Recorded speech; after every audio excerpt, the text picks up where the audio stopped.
नमस्कार। आज हम एक ऐसी चीज को डिकोड करने जा रहे हैं जिसे हम सब हम सब जानते हैं, है ना? वर्णमाला का गीत।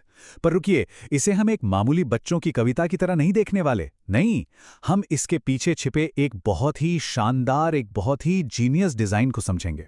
तो सबसे पहले एक बुनियादी सवाल पर आते हैं। जब कोई बच्चा पहली बार अक्षरों को देखता है, तो वो क्या होते हैं? बस कुछ आड़ी तिरछी लाइनें, है ना? तो फिर ये अजीबोगरीब शक्लें क, ख, ग जैसी आवाजें कैसे बन जाती हैं? मतलब ये होता कैसे है? यही वो जादू है जिसे आज हम समझने की कोशिश करेंगे। और इस जादू को समझने के लिए हम एक बहुत ही जानी पहचानी, बहुत ही क्लासिक चीज का विश्लेषण करेंगे। हिंदी वर्णमाला का गीत। और हां, इसे एक सबक की तरह बिल्कुल मत देखिए। सोचिए, ये एक शानदार एजुकेशनल आर्ट पीस है और हम इसके हर पुर्जे को, हर हिस्से को खोलकर देखने वाले हैं। ठीक है, तो आज का हमारा सफर कुछ ऐसा रहेगा। पहले हम देखेंगे कि कविता में वर्णमाला को कैसे पिरोया गया है। फिर हम व्यंजनों की उस परेड को समझेंगे। उसके बाद हम ध्वनियों, प्रतीकों और कहानियों के बीच के कनेक्शन को खोजेंगे। और आखिर में हम इस सवाल का जवाब देंगे कि एक गीत में आखिर इतनी शक्ति आती कहां से है। तो चलिए पहले हिस्से से शुरू करते हैं। देखिए, इस पूरे सिखाने के तरीके की जो नींव है ना, वो एक बहुत ही पावरफुल मेमोरी टेक्निक पर टिकी है। ये लाइन हम सबने सुनी है, राइट? म से मछली, मछली जल की रानी है। बस यहीं इसी एक लाइन में इस पूरे गीत का जीनियस छिपा है। सोचिए, एक अक्षर म, उसे एक शब्द मछली से जोड़ा और फिर उस शब्द को एक यादगार कविता से जोड़ दिया। कितना सीधा और कितना असरदार। वैसे इस टेक्निक का एक फैंसी नाम भी है। इसे कहते हैं म्नोनिक डिवाइस या स्मृति सहायक युक्ति। और यही वो चीज है जो इस बच्चों के गाने को एक बहुत ही सोफिस्टिकेटेड, एक बहुत ही परिष्कृत एजुकेशनल सिस्टम बना देती है। मतलब ये सिर्फ एक गाना नहीं है, ये हमारे दिमाग के काम करने के तरीके के आधार पर बनाया गया एक सोचा समझा डिजाइन है। ओके, अब आते हैं व्यंजनों पे। चलिए देखते हैं कि कैसे एक बहुत ही सिंपल सा पैटर्न दर्जनों अक्षरों को सीखना एकदम आसान बना देता है। चलिए पहले उदाहरण को जरा तोड़कर देखते हैं। अक्षर क्या है? क। शब्द कबूतर। ठीक है, लेकिन कहानी यहीं खत्म नहीं होती।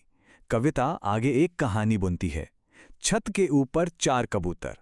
अब देखिए, इससे उस शब्द को एक विजुअल मिल गया, एक कॉन्टेक्स्ट मिल गया और बस वो दिमाग में और पक्का हो गया।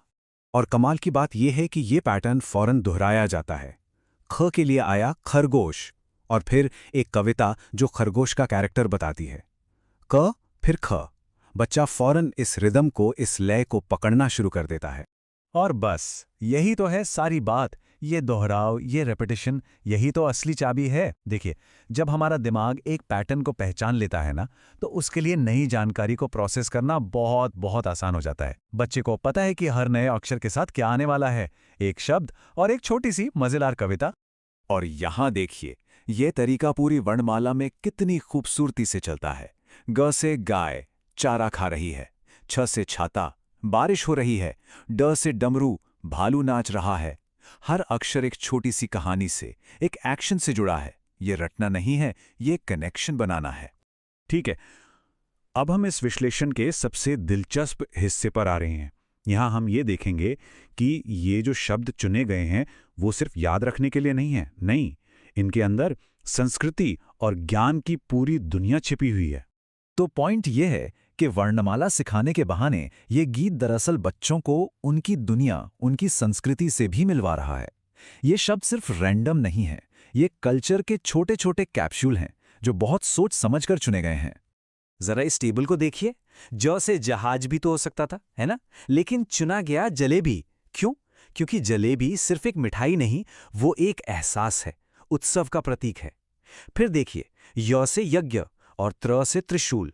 ये शब्द बच्चों को सीधे सीधे धार्मिक और आध्यात्मिक प्रतीकों से जोड़ते हैं।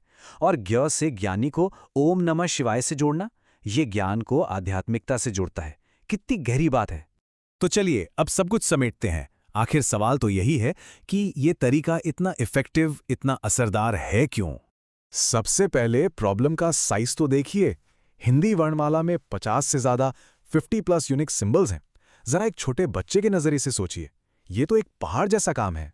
तो इस गीत का जो सीक्रेट है वो इस सिंपल सी 3 स्टेप प्रोसेस में छिपा है। स्टेप 1, एक अजीब सी शक्ल को एक जानी पहचानी चीज से जोड़ो, कबूतर। स्टेप 2, उस कनेक्शन को एक कैची सी कविता से दिमाग में चिपका दो। और स्टेप 3, जैसा हमने अभी देखा, उस शब्द में थोड़ा सा कल्चर का तड़का लगा दो ताकि वो और भी मीनिंगफुल हो जाए। और बस यही इस पूरे विश्लेषण का निचोड़ है। ये वर्णमाला का गीत सिर्फ अक्षरों की एक लिस्ट नहीं है, ये एक खूबसूरती से डिजाइन किया गया लर्निंग टूल है जो मेमोरी, रिदम और कल्चर का इस्तेमाल करके एक बहुत ही मुश्किल काम को एक मजेदार और सार्थक अनुभव में बदल देता है। तो अगली बार जब भी कोई वर्णमाला का गीत सुनाई दे तो एक पल के लिए रुककर सोचिएगा जरूर कि उसमें सिर्फ अक्षरों के अलावा और क्या-क्या छिपा है। वो कौन से छोटे-छोटे कल्चरल लेसन्स हैं जो हम सबको अनजाने में ही सिखा दिए गए। ये सोचना वाकई में बहुत दिलचस्प है।